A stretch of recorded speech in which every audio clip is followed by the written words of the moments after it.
Yeah, I did want to play a clip from Representative Carla Cunningham today when she was talking about immigrants because she's based out of Mecklenburg. Some immigrants come and believe they can function in isolation, refusing to adapt. They have come to our country for many reasons, but I suggest they must assimilate, adapt to the culture of the country they wish to live in. So do you think I can go to another country and set up my own rules to live by, use the language I choose, and then tell that country that you must speak my language? That's not going to happen, nor should it. All cultures are not equal. And if you guys were just listening, this is a black woman saying this. We have to understand that this fight against white supremacy, we are also fighting against people who uphold white supremacy who are not white. Clarence Thomas being another good example of that, right? Byron Donalds and Tim Scott and Cunningham saying these talking points sound like something straight out of the 1920s Ku Klux Klan, right? That these people that come here need to assimilate into what? Into what culture? What is American culture? As Toni Morrison reminds us, American culture just means white culture. But what is whiteness?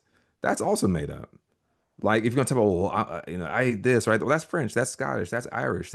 White culture does not exist. So when she says speak our language, America doesn't even have an official language. I just wonder, like, what did her constituents gain by Nothing. her voting this way, Nothing. and what did North Carolina gain by her voting this way?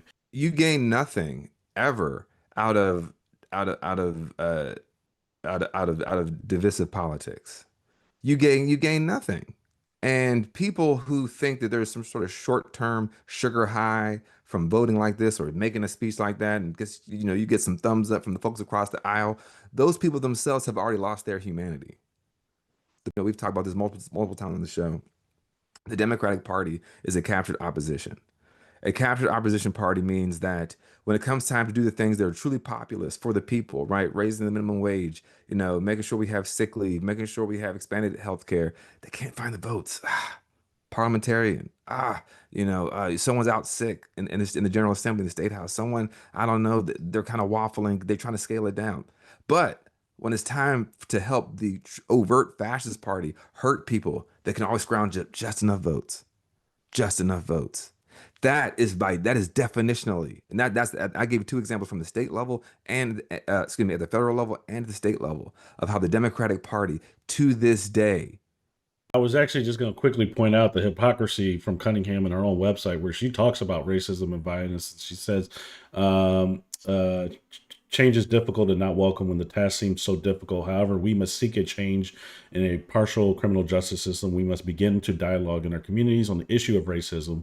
Until we embrace our differences and learn from past mistakes, we will continue to see injustices and violences occur in our community.